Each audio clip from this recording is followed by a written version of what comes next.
আসসালামু আলাইকুম, কেমন আছেন সবাই? আজকে অনেক অনেক সুন্দর একটা শাল পেইন্টিং করব। শালের কালারটা জাস্ট আপনি ভিডিওতে যেমন দেখছেন, বাস্তবে এর চেয়েও বেশি সুন্দর। আমার অনেক পছন্দের একটা কালার, এখানে একদম রেড, টকটকা রেড যেটাকে বলে, বা সিঁদুর লাল যেটাকে বলে আর কি। এত সুন্দর একটা কালার শালটার। এটা একটা ভিসকস শাল, মানে একেবারে সফট একটা শাল। এটা পেইন্টিং করতেও যেরকম আরাম, পরতেও সেরকম আরাম, আর এটা বেশ কোয়ালিটিফুল। আমি এখানে একটু ডেইজি ফুলের কাজ করছি। এখানে আরও কয়েকটা কাজ, মানে ফুল দিয়ে তারপর কাজটাকে শেষ করব। তবে আজকে এখন এই ভিডিওতে আমি শাল পেন্টিংয়ের কিছু কথা বলবো। যদিও এখন রাত 1টা বাজে, আমি ভয়েস ওভার দিচ্ছি। আমার চোখে প্রচণ্ড ঘুম, সকালবেলা উঠে আমার আরও নতুন কিছু ডিজাইন করতে হবে। ফোনে স্পেস নেই, সেই কারণে আমি এগুলো ভয়েস ওভার দিয়ে জাস্ট পোস্ট করে দিচ্ছি। আপনারা অনেক অনেক রিকোয়েস্ট করেন আমাকে শালের পেন্টিং বেশি বেশি দিতে। আসলে শালের অর্ডার অনেক বেশি আসে আলহামদুলিল্লাহ, কিন্তু সেভাবে ভিডিও করা হচ্ছে না। আমি সময়ই পাচ্ছি না এখন ভিডিও করতে। আমার একটা বড় ধরনের অডিয়েন্স আছে ইউটিউবে। আপনারা ইউটিউবে অনেক কমেন্ট করেন, আমি সেগুলোর রিপ্লাই কোনোভাবেই দিতে পারি না। আমার দেখা যায় 2-3 দিন পর পর আমি ইউটিউবে যাই। আমি কিন্তু ইউটিউবে রেগুলার ভিডিও দিই না। 2-3 দিন পর পর যখন যাই, তখন 3, 4টা, 5টা, 6টা, 10টা ভিডিও একসাথে দিয়ে দেই। ওইগুলোর প্রত্যেকটার কমেন্ট চেক করে করে দেওয়াটা আমার জন্য অনেকটা টাফ হয়ে যায়। আপনারা আমাকে মেসেজ করলে আমি মানে রিপ্লাই দিতে পারি। আমি কিন্তু সেখানে আমার হোয়াটসঅ্যাপ নাম্বারটা দিয়ে দেই। আচ্ছা, এরপরে আরও একটা বিষয় এখানে আমার এসে মানে গোছানো। এগুলা গোছানো কী পরিমাণ কষ্ট। রঙের কৌটাগুলা আমি একটা ভিডিওতে নিশ্চয়ই দেখিয়েছি। আমি একটা ছোট ডিজাইন করব, আপনি দেখবেন যে একদম সিম্পল ডিজাইন, তারপরেও সবগুলা রং ঘাটাঘাটি করা লাগছে।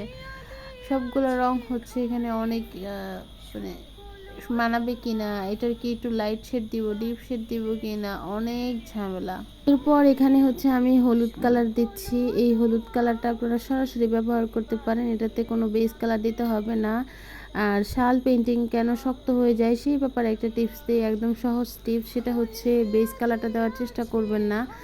কারণ যে কালারটা ফুটবে, একটু লাইট ধরনের কালার ইউজ করবেন, তাহলেই শাল শক্ত হবে না। শাল শক্ত হয়ে গেলে পরবর্তীতে করতে যে কী পরিমাণ কষ্ট সেটা আমি জানি। কথা বলতে বলতে আমি বারবার ঘুমিয়ে যাচ্ছিলাম, তারপরে আবার জেগে জেগে একটু করে কথা বলছি। কথার মধ্যে ভুল ত্রুটি হলে আমাকে অবশ্যই মানে ক্ষমা সুন্দর দৃষ্টিতে দেখার অনুরোধ রইল। আর এরপরে আমি শালের ব্যাপারেই আবার আসি।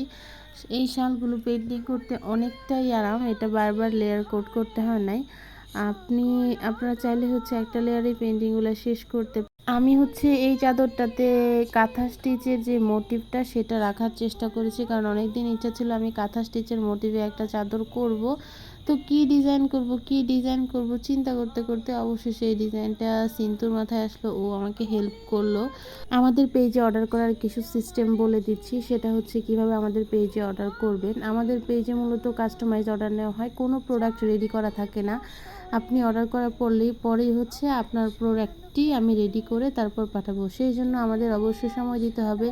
আর হাতের কাজের প্রত্যেকটা প্রোডাক্টের সময়ও বেশি লাগে, এটার এফোর্টও বেশি দেওয়া হয়, আর মেশিনের সাথে সেটার কোনো তুলনা করা হয় না।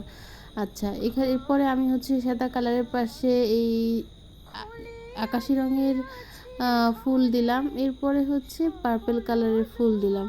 এই আকাশি, পার্পেল, হলুদ, এই 3টা ফুলের কালার কম্বিনেশনে এই শালটা অনেক সুন্দর হয়েছে। এটার ছবি আমি কমেন্ট বক্সে দিয়ে দিব। এই শালটা অর্ডার করতে ভুলবেন না। সবাই ভালো থাকবেন। আসসালামু আলাইকুম।